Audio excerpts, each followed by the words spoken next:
Assalamualaikum warahmatullahi wabarakatuh. Bismillahirrahmanirrahim. Dengan menyebut nama Allah yang Maha Pengasih lagi Maha Penyayang, segala puji bagi Allah Tuhan semesta alam, serta tak lupa kita aturkan sholawat kepada Nabi besar Muhammad SAW, sahabat juga keluarga beliau.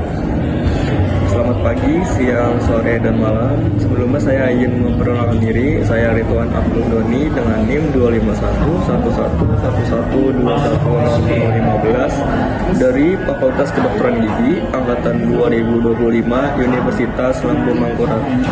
Nah, di sini saya akan membahas tentang proses pembentukan urin oleh ginjal dan peran pentingnya dalam menjaga keseimbangan internal tubuh, atau nama lainnya itu uropoietika. Presentasi ini akan membawa kita melalui anatomi ginjal, unit fungsionalnya seperti nefron, hingga mekanisme filtrasi, reabsorpsi, dan sekresi. Dan akhir kita juga akan membahas kondisi klinis yang sering terjadi, yaitu yang nanti disebutlah, serta juga cara pencegahannya. Saya harap setelah presentasi ini, teman-teman memahami bagaimana ginjal bekerja dan mengapa fungsi ini vital untuk homeostasis. Langsung saja kita masuk ke bagian materi seperti definisi dan pengertian uropoietika. Uropoietika adalah proses fisiologis di dalam ginjal yang meliputi darah, penyerapan kembali dari zat-zat penting, serta sekresi dari sisa-sisa metabolisme ke dalam tubulus, sehingga pada akhirnya terbentuk urin yang berfungsi untuk mempertahankan keseimbangan cairan, elektrolit, dan kondisi homeostasis yang ada di tubuh. Nah, uropoietika itu adalah rangkaian proses fisiologis di ginjal, seperti yang sudah saya sebutkan tadi, meliputi filtrasi darah dan lain-lain. Dia tuh menjaga keseimbangan cairan di tubuh, pokoknya penting dan krusial bagi tubuh. Kalau tubuh ini tidak diatur dengan benar, organ lain akan terganggu, misalnya jantung dan sistem saraf akan rusak.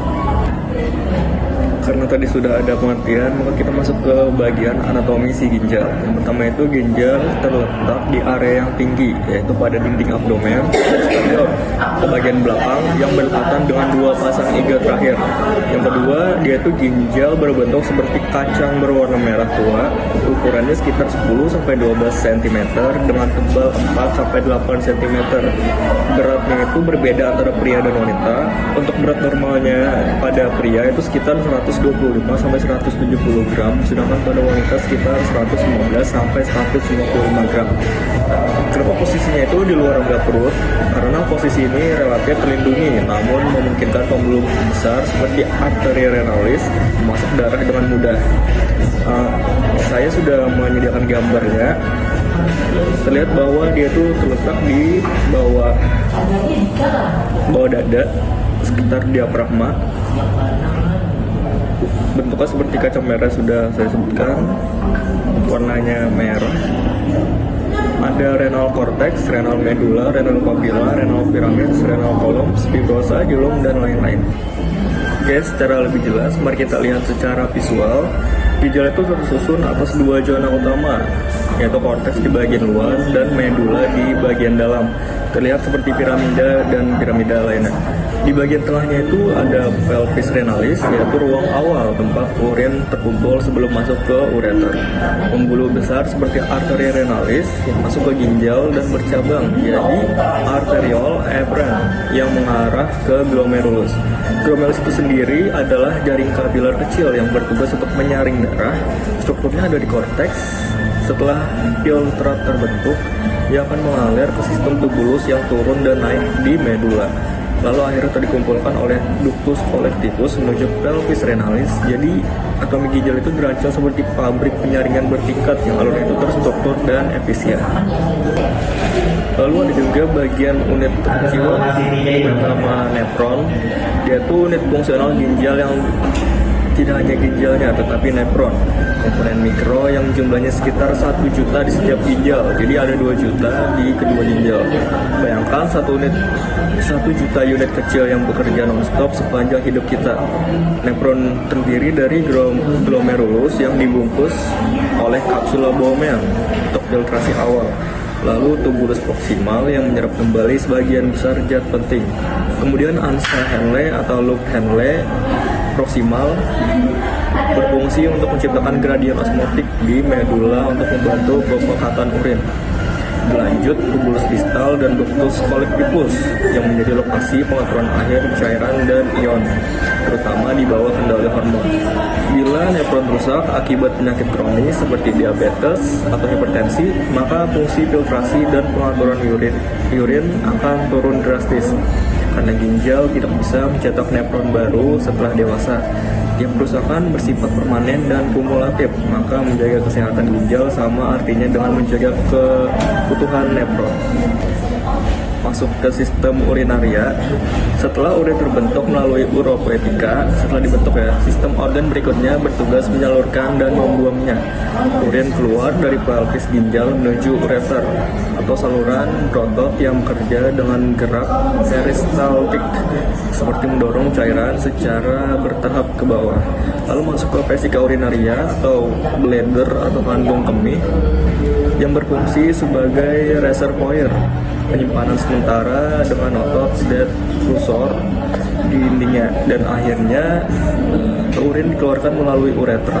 Kita memiliki kontrol sadar untuk menahan atau melepaskan urin, tetapi proses awal pendorongan oleh ureter dan pengisian kandung kemih bekerja secara refleks atau otomatis di bawah kontrol saraf pusat.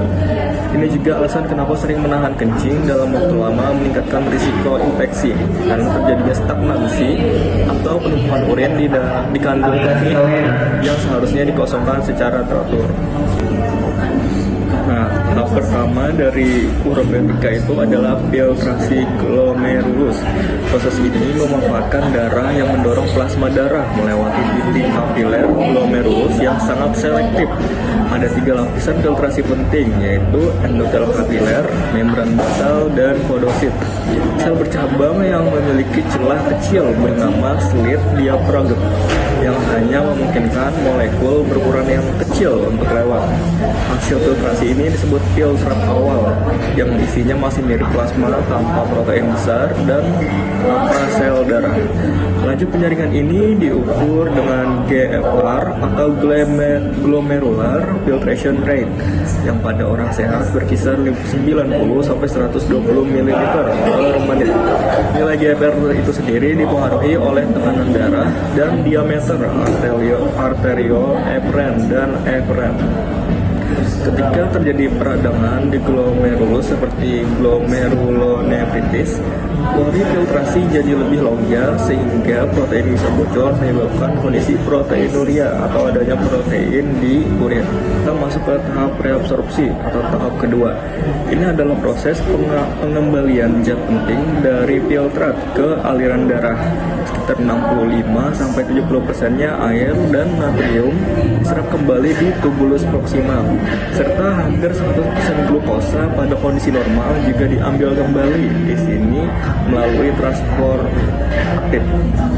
Di ansa Henle, bagian menurun menyerap air dan bagian menaik aktif memompa ion seperti natrium, klorida, dan kalium, menciptakan lingkungan medula menjadi hypertonik.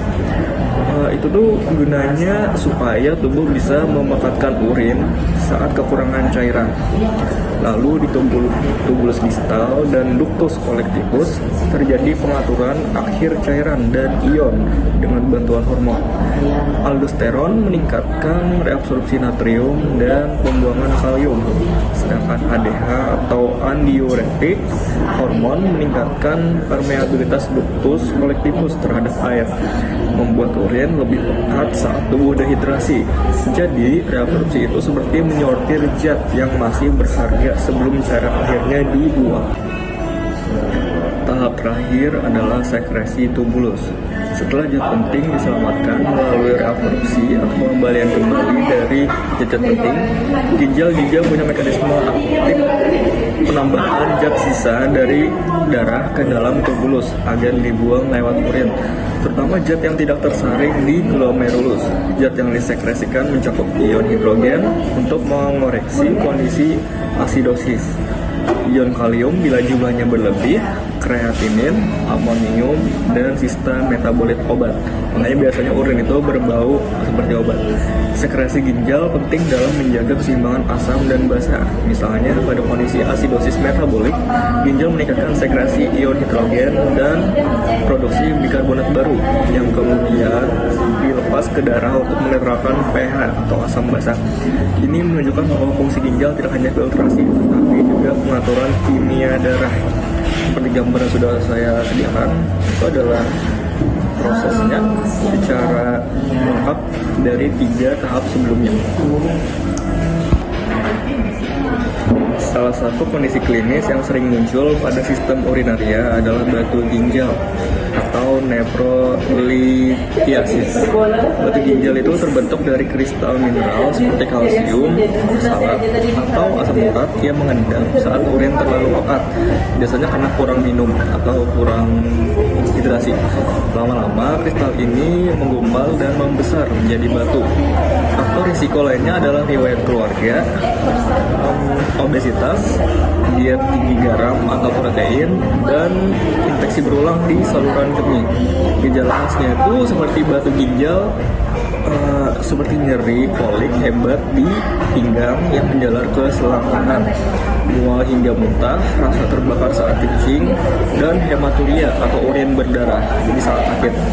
Untuk batu kecil bisa dilakukan terapi konseptif seperti minum banyak air dan analgesik. Biasanya cukup sambil menunggu batu keluar sendiri. Karena masih kecil jadi bisa keluar sendiri. Nah, untuk batu besar perlu tindakan medis seperti itu SWL atau pemecahan batu dengan gelombang kejut, ureteroskopi untuk mengangkat batu lewat saluran, atau pembedahan bila diperlukan. Tapi yang paling penting adalah pencegahan seperti minum air yang cukup setiap hari, tidak menahan kencing, menjaga berat badan, serta mengurangi makanan tinggi garam dan oksalat. Di bagian kesimpulan itu ada urobetika adalah proses bertingkat yang vital melibatkan filtrasi, reabsorpsi, dan sekresi. Di dalam ginjal tersusun jutaan nefron sebagai unit kerjanya. Ginjal tidak hanya membuang zat sisa, dia juga berperan dalam menjaga volume cairan, komposisi elektrolit, dan kestabilan pH darah demi homeostasis tubuh. Sistem urinaria seperti ureter, vesika urinaria, dan uretra berfungsi menyalurkan dan membuang urin secara teratur.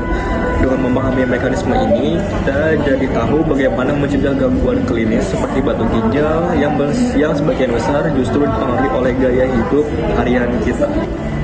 Sudah sampai di bagian penutup. Semoga materi yang saya paparkan bermanfaat dan bisa diamalkan dalam kehidupan sehari-hari. Saya Ridwan Abdul Goni, izin pamit undur diri. Terima kasih atas perhatiannya. Selamat pagi, siang, sore, dan malam. Wassalamualaikum warahmatullahi wabarakatuh.